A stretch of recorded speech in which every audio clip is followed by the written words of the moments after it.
Everyone good evening. आप सबको जय मसीह की। स्वागत है हमारे इस शो में जिसका नाम है द बाइबल टॉक शो। और जैसा कि हर बार की तरह हम हर शनिवार और रविवार शाम को 6 बजे एक प्रभु के सेवक के साथ मिलते हैं और परमेश्वर के वचन से बातें करते हैं, उनके जीवन से जानते हैं। तो आज फिर हम अपने समय अनुसार अपने गेस्ट के साथ उपस्थित हैं और आज के हमारे गेस्ट हैं भाई सचिन कोहली। मैं आपका स्वागत करती हूँ और आपका इस शो में आने के लिए मैं बहुत धन्यवाद करती हूँ। और इससे पहले कि हम लोग इस शो को शुरुआत करें, हम अपने सवाल जवाबों में जाएं, हम लोग आराधना करें। आइए हम लोग प्रार्थना करेंगे और परमेश्वर से अगुवाई मांगेंगे कि वो अपनी आत्मा की सामर्थ से अगुवाई कर कर हमें अपने मार्गदर्शन में लेके चले, ताकि हम इस शो को परमेश्वर के नाम में करने वाले हो सके। हम लोग प्रार्थना करेंगे, सभी लोग अपने घरों पर अपने स्थानों पर प्रार्थना में जाएंगे और परमेश्वर से दुआ मांगेंगे।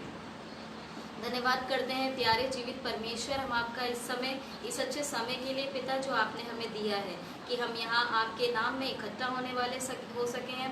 और खुदा जो आपने दर्शन हमें दिया है कि हम आपके इस कार्य को, इस बोझ को करने वाले हो सके, कि हम आपके सेवकों के द्वारा जो लोग किसी भी रूप में आपकी सेवा कर रहे हैं, खुदा जो अपने पूरे जीवन से आपकी सेवा कर रहे हैं, उनके जीवन के द्वारा हम बहुत सी बातों को जानने वाले हो सकें, आपके वचन से बहुत कुछ सीखने वाले हो सकें और उनके द्वारा हम भी आपके वचन को मानकर उस पर चलने वाले हो सकें। खुदा हम धन्यवाद करते हैं इस अच्छे दर्शन जो आपने हमें दिया है आज के इस अच्छे दिन के लिए, समय के लिए और इस पूरी टीम के लिए, हमारे पूरे चर्च के लिए, हमारी चर्च की टीम के लिए खुदा, जो किसी भी रूप में इस टॉक शो के साथ काम करते हैं, जो भी इक्विपमेंट्स हैं, हम उसके लिए आपका धन्यवाद करते हैं। साथ ही मैं धन्यवाद करती हूँ सभी गेस्ट का जो हमारे निमंत्रण को स्वीकार करते हैं, अपना समय हमें देते हैं और अपने एक प्रेरणादायक जीवन से, अपनी अच्छी बातों से, वचन की बातों से हमारे लोगों को, हमारे जीवनों को आनंदित करते हैं और नई बातों के साथ बहुत से आपके वचनों के द्वारा हमें परिपूर्ण करते हैं। मैं धन्यवाद करती हूँ सभी दर्शकों के लिए जो हमारे साथ अब तक जुड़े रहे हैं, आज जुड़ेंगे और आगे भी जुड़ेंगे। खुदा आप उन सबको उनके स्थानों पर बहुत आशीष और वो इस टॉक शो के द्वारा अपने जीवन में बहुत सी नई बात हो सकें। मैं सारी बातों को आपके हाथों में सौंपते हुए इस प्रार्थना को आपके प्रिय पुत्र, हमारे उद्धारकर्ता प्रभु यीशु मसीह के नाम से मांगती हूँ, सुनिए और कबूल कीजिए, आमीन। तो जय मसीह की आप सबको एक बार फिर से आप सभी का स्वागत है हमारे इस शो में द बाइबल टॉक शो। और जैसा कि मैंने आप लोगों को बताया कि आज के जो हमारे गेस्ट हैं वो है ब्रदर सचिन कोहली। आप बरेली से हमारे बीच में हैं। आपके पापा नटराज सिनेमा में काम करते हैं और आपकी मम्मी एक हाउसवाइफ हैं। एक बहन है जो दोनों मैरिड हैं और अपने घरों में सेटल्ड हैं। आप भी मैरिड हैं, आपकी पत्नी है, आपका बेटा है और आपका बेटा हमारे साथ अभी उपस्थित है। आप एक अच्छे परिवार को बिलोंग करते हैं और एक अच्छे फैमिली में आप अपने जीवन को जी रहे हैं। आपने अच्छी पढ़ाई की है, बरेली से ही आपकी स्टडीज़ हैं और आप रियल एस्टेट और एंटीक्स के बिजनेस में हैं। और साथ ही आप, जैसा कि यहाँ पर परमेश्वर के सेवक, परमेश्वर के लिए काम करने वाले लोग हमारे बीच में आते हैं, आप इमैनुअल चर्च में एज अ वर्शिप लीडर काम करते हैं और दिन प्रतिदिन अपने जीवन से आप प्रभु के लिए जो भी सेवा कर सकते हैं वो आप अपने जीवन से देते हैं। मैं भाई का बहुत स्वागत करती हूँ और बहुत हम लोग आनंदित हैं कि भाई ने हमारे निमंत्रण को स्वीकार किया और हमारे बीच में है। तो मैं ये समय भाई को देती हूँ कि भाई हमें, इससे पहले कि मैं उनसे कुछ बातों को जानूँ, उनकी टेस्टमनी को जानूँ, हम चाहेंगे कि भाई हमें परमेश्वर की आराधना में लेकर जाएं कि हम परमेश्वर की महिमा के द्वारा इस काम को करने वाले हो सकें। भाई अपनी आंखों को बंद करें तो परमेश्वर की महिमा में चलें, क्योंकि उस खुदा की उपस्थिति यहाँ भी है और वो लोग जो इस प्रोग्राम को देख रहे हैं उनके पास भी है। तो इसलिए अपने मन को परमेश्वर के हाथ में सौंप कर आराधना के लिए तैयार करें।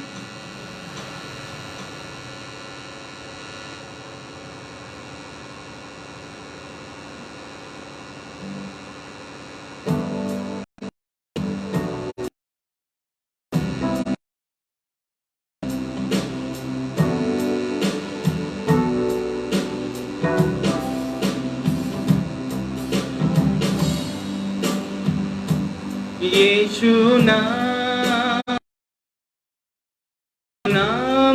में ऊंचा नाम है, यीशु नाम सब नामों में आला नाम है यीशु नाम, सब नामों में आला नाम है। तुझे देखना तुझे छूना चाहूं, तेरे संग ही मैं रहना चाहूं। तुझे देखना चाहूं, तुझे छूना चाहूं, तेरे संग ही मैं रहना चाहूं। तेरा हाथ मेरे जख्मों पे शिफा कहते हैं। तेरा हाथ मेरे जख्मों पे शिफा कहते हैं। यीशु नाम, सब नामों में आला नाम है। यीशु नाम, सब नामों में ऊंचा नाम है। यीशु नाम, सब नामों में आला नाम है। चाहे छोड़ दे दुनिया, तू न छोड़े कभी। एक माँ से भी बेहतर माँ है तू। चाहे छोड़ दे दुनिया, तू न छोड़े कभी। एक माँ से भी बेहतर माँ है तू। आंसू मेरी आँखों से पूछता है यीशु। यीशु नाम, सब नामों में आला नाम है। यीशु नाम, सब नामों में ऊंचा नाम है। यीशु नाम, सब नामों में मीठा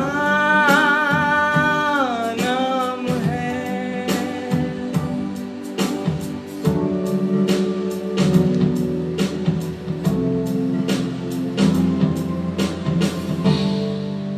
धन्यवाद हो परमेश्वर की महिमा हो इस अच्छे गीत के द्वारा।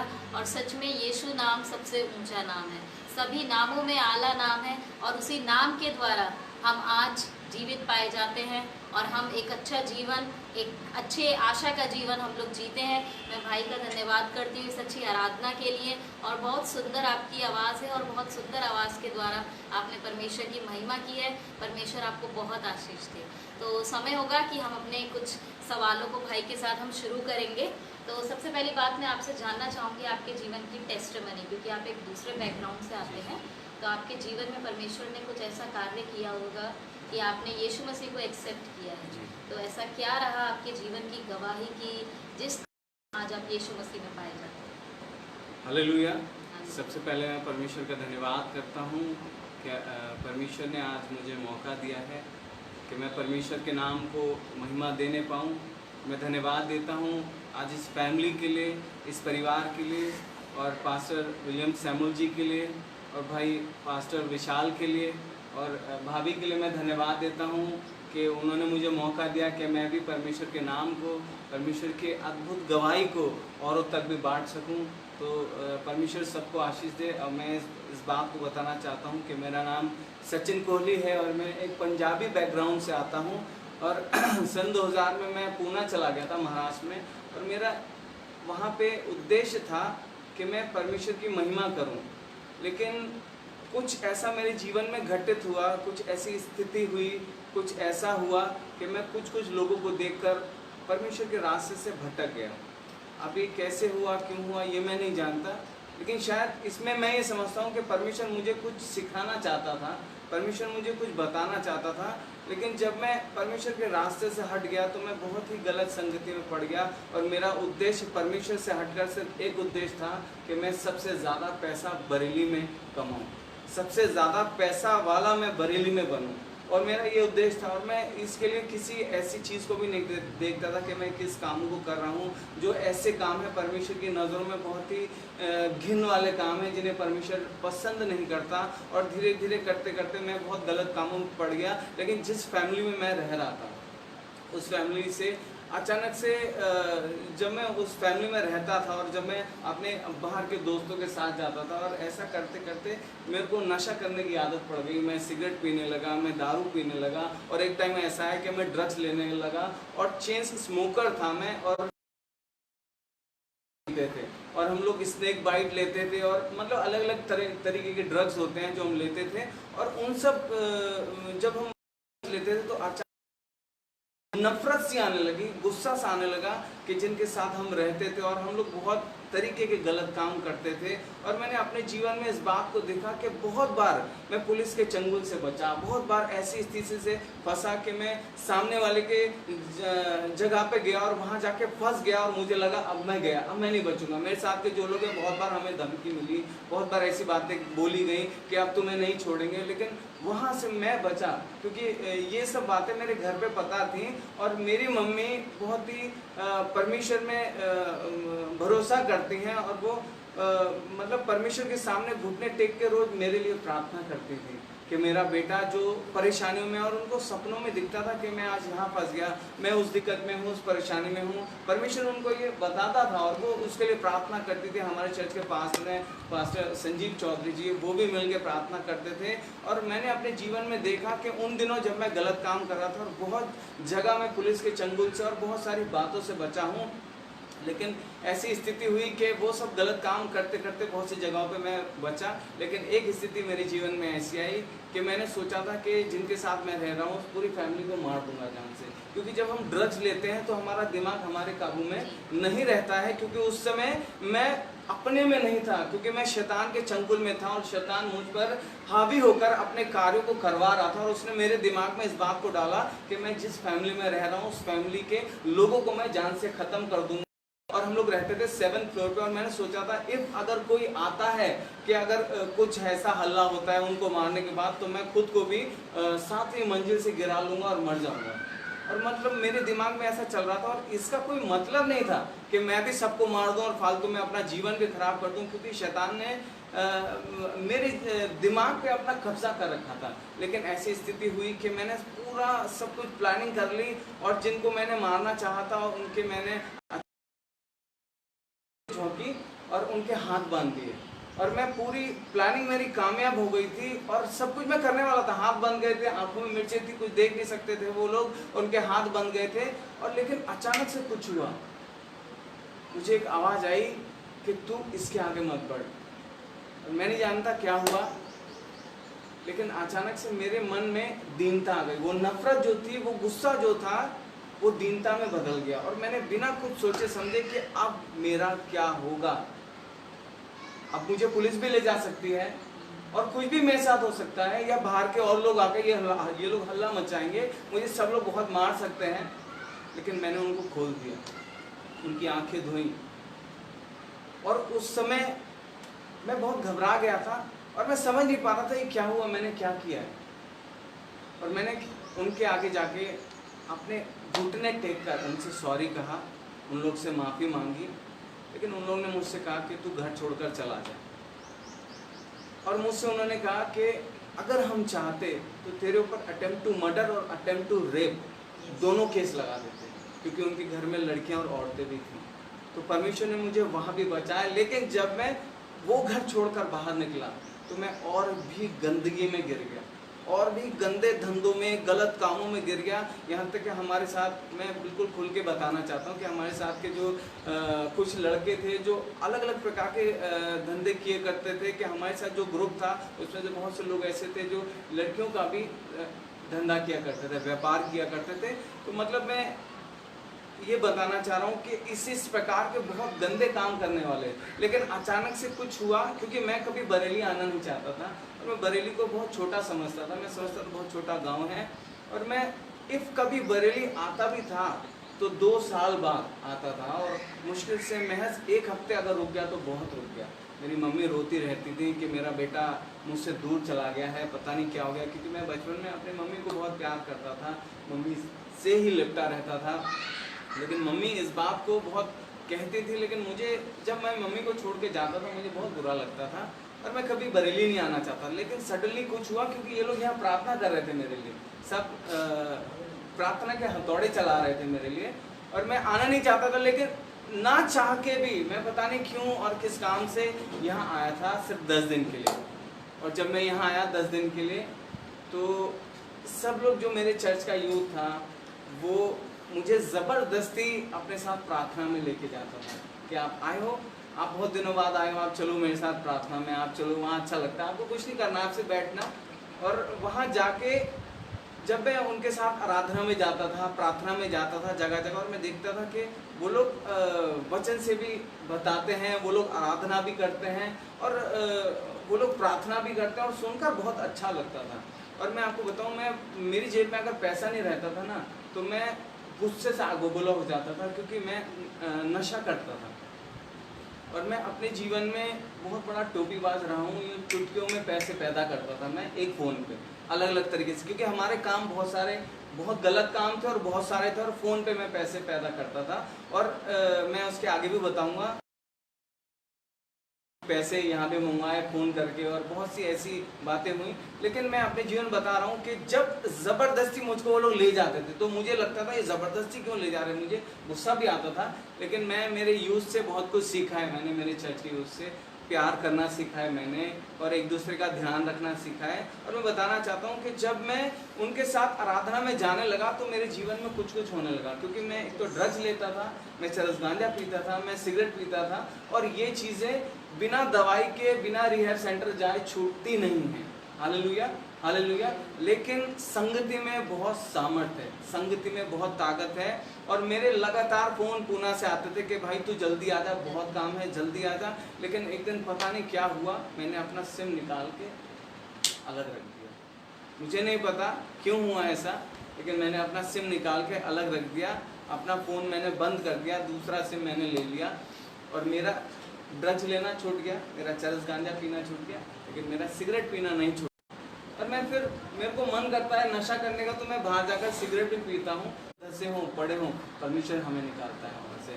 और धीरे धीरे करके परमेश्वर ने मेरे अंदर से कमियों को निकालना शुरू कर दिया, अच्छी बातों को डालना शुरू कर दिया। मेरे को गुस्सा बहुत आता था, मैं बहुत गुस्से वाला था, और जब मैं यहाँ कभी कभी आता था, मेरा झगड़ा मेरे घर पे होता था, तो मैं खुद को नुकसान पहुँचाता था, अपना सर अलमारी पे, दीवारों पे मारता था, अपने बर्तन अपने सरों पे मारता था। और वो लोग देख के सोचते थे पता नहीं इस पे कोई दुष्ट आत्मा तो नहीं है, मेरे घर वाले समझते थे। लेकिन परमेश्वर ने धीरे धीरे करके, जब मैं संगति में रहा, परमेश्वर की आराधना करता रहा, तो प्रभु ने मेरे जीवन को बदला, मेरी सोच को बदला, मेरे गुस्से को बदल दिया दीनता नम्रता में। और जब मैं रास्ते में जाता था, कोई ऑटो वाला, रिक्शे वाला, कोई भी सामने आ जाए, तो मैं उससे गंदी गंदी गालियाँ दिया करता था।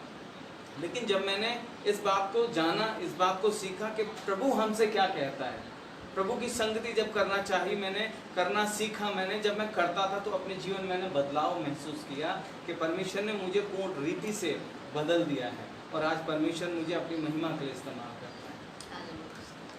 हालेलुया, परमेश्वर का धन्यवाद। और बहुत ही अच्छी आपकी गवाही है कि किस तरह एक बहुत ही गलत जीवन आप जी रहे थे।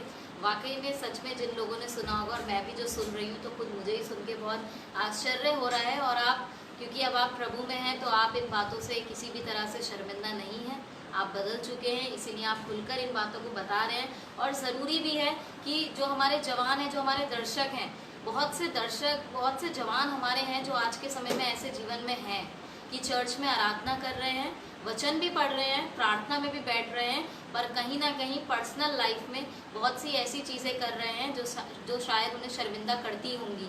जैसे भाई के साथ होता था कि मैं ये भी कर रहा हूँ और ये भी कर रहा हूँ, लेकिन वो बदलाव आपके जीवन में आए हैं और आज आप एक अच्छा नया जीवन जी रहे हैं। परमेश्वर का धन्यवाद हो। और जिस तरह आप परमेश्वर की महिमा कर रहे हैं, ऐसे बहुत से लोग आपके द्वारा आशीषित होने पाए। तो इस सब के बीच जैसे आपका जीवन रहा, तो आपने कब ये सोचा या कैसे ये सोचा कि अब मैं जीसस को ही मानूंगा, जीसस के पीछे चलूंगा? जी, मैं इसके विषय में बताना चाहूँगा। ये मेरी मम्मी की गवाही है। हम लोग 8 साल के थे और मैं, मेरा भाई, मेरी बहन बहुत छोटी थी। मेरा भाई 9 साल का था, मैं 8 साल का था। और उस समय हम प्रभु को नहीं जानते थे क्योंकि मेरे फादर पंजाबी हैं और मेरी मदर क्रिश्चियन है, तो क्रिश्चियन बैकग्राउंड से, लेकिन इनकी लव मैरिज हुई है। लेकिन जब शादी हो जाती है तो जो हस्बैंड का रोल चलता है वही हमेशा मानना पड़ता है। तो हम लोग पंजाबी थे तो हम लोग उसी रीति से चल रहे थे। तो एक दिन अचानक से ऐसा हुआ कि 8 साल के जब हम थे तो मेरी मम्मी के पेट में दर्द हुआ और फिर मेरी मम्मी को जब हॉस्पिटल ले जाया गया तब डॉक्टर ने बताया गया कि इनके पेट में एक ट्यूमर है जो पूरा काला हो चुका था और डॉक्टर ने कहा जल्द से जल्द उससे ऑपरेशन करना है, नहीं तो ये फट जाएगा और कुछ कह नहीं सकते इसके आगे। तो हमारे पास उस समय पैसे इतने नहीं थे क्योंकि उस समय हम भी छोटे थे और पापा की भी उस समय फाइनेंशियली स्थिति ठीक नहीं थी। इसके विषय में मैं बताना चाहता हूँ क्योंकि मम्मी से जब मेरे पापा ने शादी की तो मेरे पापा को जायदाद से हटा दिया गया था, निकाल दिया गया था क्योंकि वो एक क्रिश्चियन लड़की से शादी कर रहे थे। तो मेरे जो पापा हैं वो भी अच्छे नाम है उनका और उनका बैकग्राउंड भी बहुत अच्छा है। तो मेरे जितने भी ताई जी लोग हैं उन सब ने पापा को जायदाद से निकाल दिया और कुछ भी हिस्सा नहीं दिया, लेकिन मेरे पापा ने तब भी मम्मी को ही चुना, ना कि जायदाद को चुना। तो मैं इस बात को बताना चाहता हूँ कि जब ऐसी स्थिति आई तो ऑपरेशन हो गया जैसे तैसे। फिर जब ऑपरेशन हो गया फिर मम्मी घर आ गई। उसके 6 महीने बाद फिर से मेरी मम्मी को पेन उठा और जब पेन उठा मम्मी को तो फिर से डॉक्टर के पास लेके गए। तो डॉक्टर ने जब अल्ट्रासाउंड किया तो डॉक्टर ने बताया कि कुछ हिस्सा उस ट्यूमर का रह गया जो कि अब फिर से बढ़ रहा है और फिर से जल्द इसका ऑपरेशन करना पड़ेगा, अदरवाइज फिर से ये दिक्कत देगा, आपको पेन देगा, दर्द देगा। अब ये और कैसा रूप ले ले इसके विषय में हम कुछ बोल नहीं सकते। तो फिर ये हुआ कि मेरे पापा अपने भाइयों के पास गए, अपने रिश्तेदारों के पास गए, उनसे पैसा मांगा, जो मदद हो सकती थी वो मांगी, लेकिन सब ने मना कर दिया। मेरे पापा ने कई जगह अपने दोस्तों से, यारों से, जिससे मांग सकते थे, मतलब जहाँ हम जा सकते थे वहाँ गए। और यहाँ तक कि बहुत से ऐसे लोग आते थे हमारे घर पे जो पंडित होते हैं, जो शनिवार को तेल चढ़ाते हैं, जो मुझे याद है कि हमारे कमरे के कोने में कील ठोकते थे और वो कहते थे कि आपका सब ठीक हो जाएगा, आपके लिए पैसों का इंतज़ाम हो जाएगा। और ऐसे बहुत सारे टोटके हम लोगों ने किए जिस प्रकार से जो बताता था।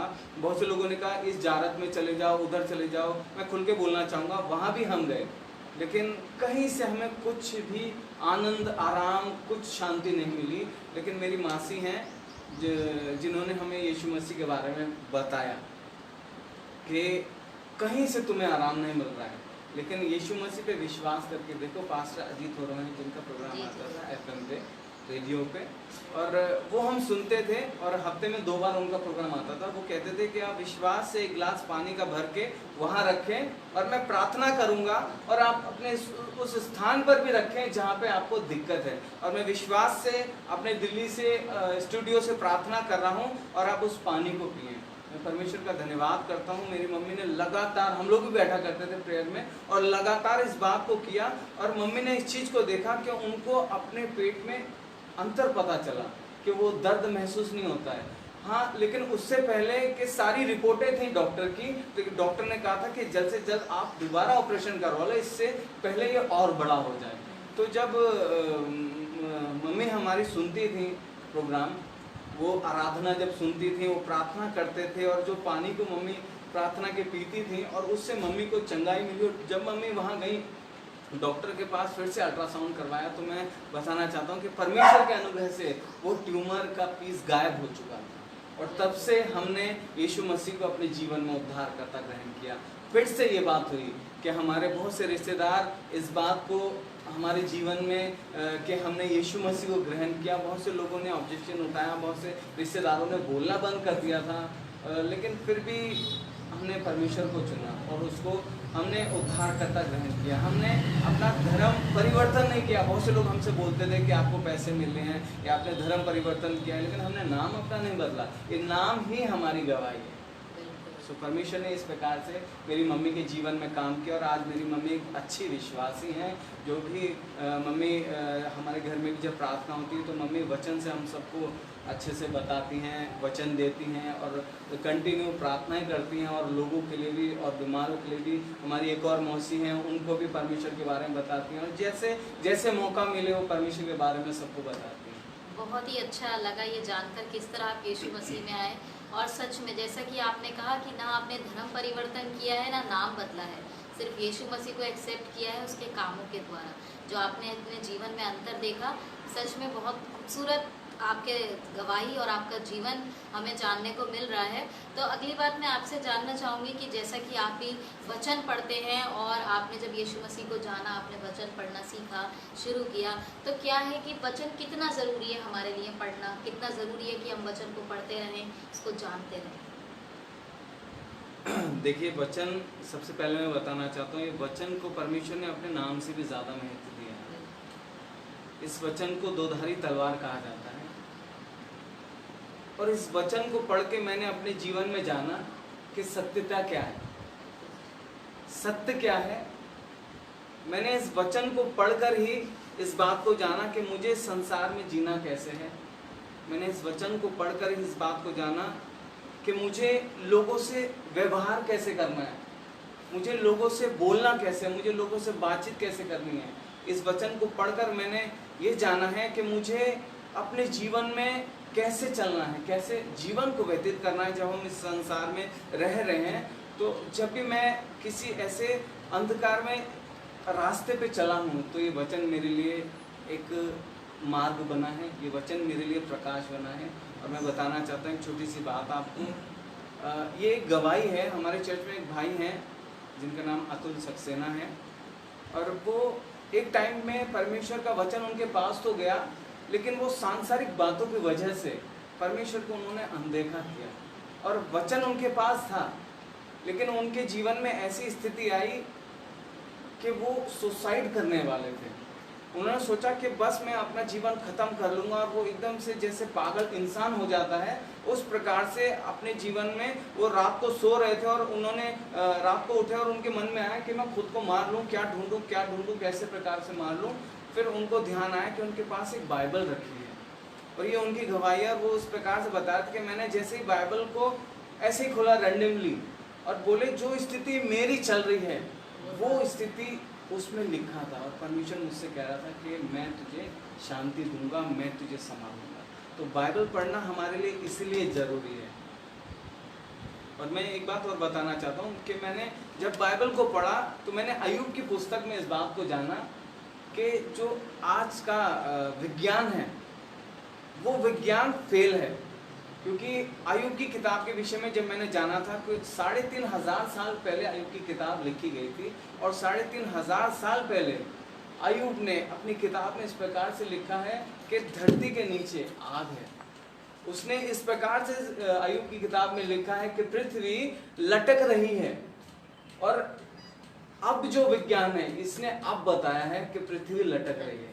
और बहुत सी बातें हैं अय्यूब में, इसलिए हमें बाइबल पढ़नी चाहिए क्योंकि हमें सारी जानकारी, सारी नॉलेज इस बाइबल से मिलती है। बहुत ही अच्छी बात आपने हमें बताई है कि बाइबल में वाकई में आज के समय में हम बहुत सी चीज़ें सुन रहे हैं, हम इस युग में बहुत सी बातें सीख रहे हैं, लेकिन वो सब चीज़ें हम बाइबल से सीख सकते हैं।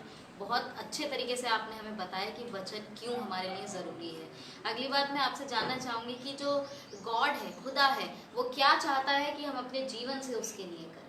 सबसे पहले देखिए, परमेश्वर हमसे चाहता है कि हम परमेश्वर पर विश्वास करें, क्योंकि वचन में लिखा है विश्वास बिन परमेश्वर को प्रसन्न करना अनहोना है। दूसरी बात मैं बताना चाहता हूँ कि पौलुस इस बात को कहता है कि मैं अपने लक्ष्य की ओर दौड़ा चला जाता हूँ ताकि वो इनाम पाऊँ जो परमेश्वर ने उसके लिए रखा है। और वो लक्ष्य यीशु मसीह है, वो लक्ष्य परमेश्वर है। और यीशु मसीह भी हमसे चाहता है कि हम यीशु मसीह को अपना उद्देश्य बनाएं, उसको अपना लक्ष्य बनाएं और उसके पीछे चलें। क्योंकि बहुत से लोग हैं जो परमेश्वर में आके भी, जैसे मैं बिदक गया था अपने रास्ते से और परमेश्वर ने मुझे अपने रास्ते पे लाया, अपने ट्रैक पे लाया, लेकिन तभी बहुत लोग हैं जो जानते हैं प्रभु यीशु मसीह उद्धार करता है, वही मार्ग है, वही सत्य है, वही जीवन है, उसके बाद भी बहुत से लोग परमेश्वर को नहीं अपने जीवन में ग्रहण कर पाते हैं, उसकी इच्छाओं को नहीं जानकर पूरा कर पाते हैं। लेकिन मैं बताना चाहता हूँ, वचन में लिखा है, एक वचन है इस प्रकार से है कि सकरा है वो मार्ग जो जीवन को पहुंचाता है और चौड़ा है वो मार्ग जो मृत्यु को ले जाता है। हम इन सब बातों को अपने जीवन में याद रखें और ये याद रखें कि इस समय क्या चल रहा है और हम इस प्रकार से अपने यीशु मसीह को टारगेट बनाकर जब हम चलेंगे, उसकी ओर निगाहों को लगाकर जब हम चलेंगे, क्योंकि जब हम वचन में देखते हैं कि जब यीशु मसीह पानी पर चल रहा था, जब पतरस ने चाहा कि मैं भी चलूं, तो पतरस तब चला जब उसकी निगाह यीशु की ओर थी। और जब वो पानी पर चल रहा था, जब उसने इधर उधर देखा, यीशु से निगाह हटाई तो वो डूबने लगा। इसलिए परमेश्वर हमसे ये चाहता है, यीशु मसीह, कि हम भी अपना उद्देश्य, अपना लक्ष्य यीशु मसीह को बनाएं और उसके पीछे उसकी इच्छा अनुसार चलें और अपना क्रूस करके चलें। यस, सही, बिल्कुल बहुत अच्छी बात आपने कही कि किस तरह हमें परमेश्वर के लिए ये करना है कि हमें यीशु मसीह को अपना लक्ष्य बनाना है। अगली बात मैं आपसे जानना चाहूँगी, जैसे कि आपने जब आप पुणे से जो भी आपके काम थे, जब आप संगति में आए तो आपने कहा संगति ने आपको चेंज किया, तो आपको क्या लगता है कि वर्शिप क्या है, कैसे हमारे जीवन में काम करती है आराधना? देखिए, सबसे पहले मैं बताना चाहूँगा कि आराधना एक मार्ग है, एक रास्ता है। मेरे हिसाब से मैं इस बात को मानता हूँ जो हमें परमेश्वर से कनेक्ट करती है, परमेश्वर से जोड़ती है। और आराधना में बहुत सामर्थ्य है, क्योंकि जब हम देखते हैं कि पौलुस और सिलास आराधना कर रहे थे तो उनके पास बहुत साज नहीं थे, बहुत सारी क्वायर नहीं थी, शायद उनकी आवाज़ बहुत अच्छी नहीं होगी, शायद बहुत बुरी भी नहीं होगी, लेकिन जब वो सच्चाई से आराधना कर रहे थे तो लिखा है कि जेल में भूडोल हुआ और सब बंधन टूट गए, जंजीरें टूट गई। परमेश्वर ही चाहता है कि हम सच्चे आराधक बने, क्योंकि परमेश्वर सच्चे आराधकों को ढूंढता है। और आराधना सिर्फ वो ही नहीं है कि हम सिर्फ गीत गाएं, आराधना वो भी है कि हम परमेश्वर को फॉलो करें, उसकी इच्छाओं को जानें, उसके अनुसार अपने जीवन को परमेश्वर को। मेरे हिसाब से ये भी आराधना। बहुत अच्छी बात आपने कही। तो जैसे कि आप जो है भाई, आपका बिजनेस भी है ना, आप अपना एक सेक्युलर लाइफ भी आप जीते हैं, क्योंकि आपकी एक हम सबको जीविका जीने के लिए हम सबको अपने जीवन में कुछ काम भी करना होता है, जिससे हम अपने जीवन को चलाते हैं, अपनी डेली लाइफ को जीते हैं। और साथ ही साथ आप एक वर्शिप लीडर भी हैं अपने चर्च में, तो किस प्रकार से आप अपनी लाइफ में इन दोनों चीज़ों में अंतर देखते हैं? सबसे पहले मैं एक वचन यहाँ पढ़ना चाहूँगा, कुलूसियों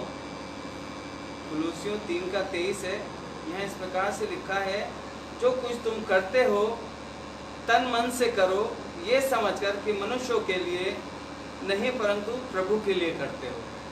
तो बताना चाहता हूँ कि चाहे सांसारिक जॉब हो, चाहे परमेश्वर का काम हो, जो भी करो, वचन ये बताता है कि इस प्रकार से करो कि परमेश्वर के लिए करते हो और तन मन से करो। मैं भी बिजनेस करता हूँ और मेरे बीच जो साथ के लड़के हैं, जो साथ के दोस्त हैं, जो साथ के मित्र हैं और जो मेरे काम में पार्टनर हैं, उनके विषय में बताना चाहता हूँ कि उनमें भी सिगरेट पीने की आदत है, उनमें भी बहुत सारे ऐब हैं, उनमें भी गाली गलौज देने की आदतें हैं और भी बहुत सारी चीज़ें होती हैं। लेकिन हम अपने जीवन को तब सही रख सकते हैं कि जब हम परमेश्वर की ओर निहार रहे हैं, परमेश्वर की ओर देख रहे हैं। क्योंकि मैंने भी अपने जीवन में बहुत से लोगों को देखा है कि जो सांसारिक जॉब करते हुए सेवा कर रहे हैं, आराधना कर रहे हैं, लेकिन तब वो अपने जीवन को स्थिर रख पाए। क्योंकि कईयों की मैंने बातें सुनी हैं, कई लोगों ने अपनी जॉब को इसलिए छोड़ा है क्योंकि उनको अपनी जॉब में झूठ बोलना पड़ता, उनको अपनी जॉब में धोखा देना पड़ता। और कई लोग ऐसे भी हैं जो अपनी जॉब ईमानदारी से कर रहे हैं, क्योंकि बहुत से लोग, जैसे पूरा एक सिस्टम बना है, अगर एक सिस्टम में 10 लोग हैं और 10 लोग बेईमानी कर रहे हैं, 9 लोग बेईमानी कर रहे हैं और 1 लोग बेईमानी नहीं कर रहा है, तो उनको खतरा रहता है कि एक बंदा हमारे बीच में गड़बड़ी करेगा। तो वो ही चाहते हैं कि ये 10वां बंदा जो है ये मसीह का बंदा है, प्रभु का बंदा है, और ये 10वां जॉब छोड़ देगा या तो उसी ईमानदारी से उस जॉब को भी करेगा। तो मैं इस बात को कहना चाहता हूँ कि अगर हम अपने जीवन में परमेश्वर को रख कर चलेंगे तभी हम दोनों तरीके के जीवन, दोनों तरीके के कामों में अपना जीवन सही से व्यतीत कर सकते हैं। बिल्कुल। तो हमें परमेश्वर को अपने जीवन में प्रथम स्थान देकर और दोनों कामों को, यदि हम दोनों तरह के कामों में हैं तो हमें बहुत ध्यान रखना है कि हम परमेश्वर को अपने जीवन में रखकर उन दोनों कामों को सही तरीके से ईमानदारी से कर सकें। अगली बात, जैसे कि आप वचन पढ़ते हैं और आपने वचन की बहुत सी बातें हमसे शेयर की, तो वचन का कौन सा ऐसा कैरेक्टर है जो आपको बहुत अच्छा लगता है, आपको बहुत प्रेरित करता है? वचन में जो फेवरेट कैरेक्टर है, वैसे तो सभी हैं, लेकिन मैं अय्यूब के विषय में बताना चाहूँगा। अय्यूब के जीवन से बहुत कुछ सीखने को मिलता है। जब हम अय्यूब के बारे में पढ़ते हैं तो अय्यूब हमें इस प्रकार से बताता है कि वो बहुत धनाढ्य व्यक्ति था। उसके पास बहुत सारी गाय, भेड़, बैल, बकरी, ऊँट थे, उसके 7 लड़के थे, 3 लड़कियाँ थीं, और जिस देश में वो रहता था उसमें नंबर 1 में उसकी गिनती होती थी। लेकिन वो अपने जीवन में विश्वास योग्यता हमें सिखाता है, क्योंकि उसके जीवन में जब हम पढ़ते हैं कि ऐसी स्थिति आई कि जब उसका सब कुछ छिन गया, सब कुछ, और उसके शरीर में इतने बड़े बड़े फोड़े, इतनी बीमारी, मतलब कुछ भी नहीं था उसके पास, तब भी वो परमेश्वर के प्रति विश्वास योग्य बना रहा। तो अय्यूब मुझे इस बात को सिखाता है कि कुछ हो या ना हो, परमेश्वर के प्रति अगर हम विश्वास योग्य हैं तो वो विश्वास योग्यता हमारे लिए आशीष का कारण बनती है, और वही विश्वास योग्यता ने उसको दुगनी आशीष का कारण बना। बहुत अच्छा कैरेक्टर आपने चुना, और उसकी विश्वास योग्यता को जिस तरह आप अपने जीवन में रखते हैं वो हम भी सीखने पाएँ और उसमें बढ़ने पाएँ। अगली बात मैं आपसे जानना चाहूँगी कि आप भी एक यूथ हैं और आप भी एक बहुत अलग तरीके का जीवन जीकर आए हैं और अब आप प्रभु की सेवा भी करते हैं। तो आप हमारे जवानों को, हमारे बहुत से दर्शक, बहुत से जवान हमारे देख रहे हैं, तो आप उनको क्या सिखाना चाहेंगे कि कैसे उन्हें परमेश्वर के लिए सेवा करनी चाहिए, और आप उनको साथ ही क्या संदेश देना चाहते हैं? मैं गीत के माध्यम से जवानों को एक संदेश देना चाहता हूँ, और मैं चाहता हूँ कि ये महज एक गीत नहीं है, वरन जवान उस संदेश को सुने जो इस गीत की गहराइयों में है।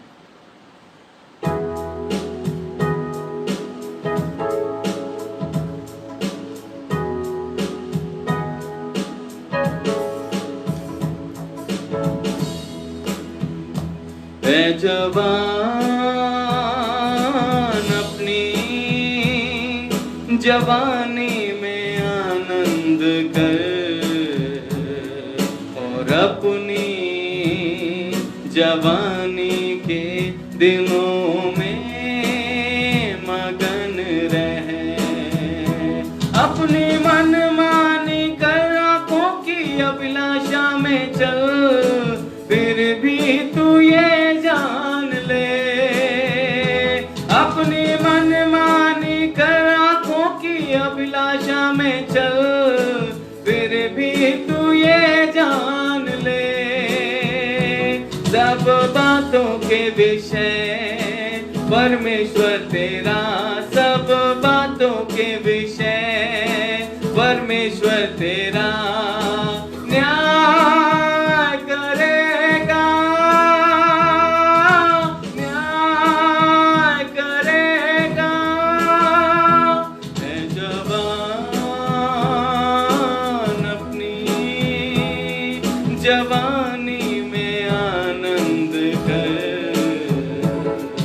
और अपनी जवानी के दिनों में मगन रहे। लड़कपन जवानी दोनों दो पल की है, देखते ही गुजर जाएगी। लड़कपन जवानी दोनों दो पल की है, देखते ही गुजर जाएगी। गर आवाज़ यीशु की तू न सुने तो कांटे राहों में भर जाएगी। ऐ जवान अपनी जवानी में आनंद कर,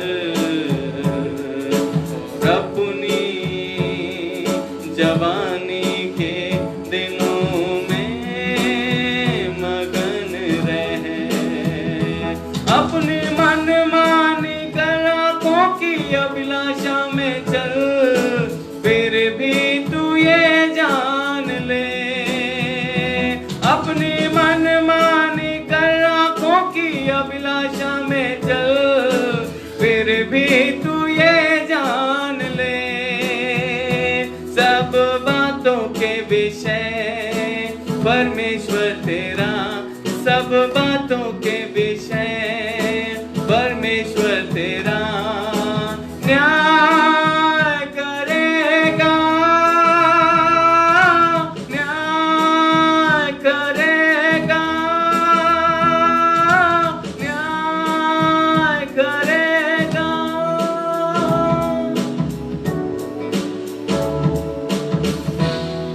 बहुत ही खूबसूरत मैसेज आपने हमारे जवानों को दिया है।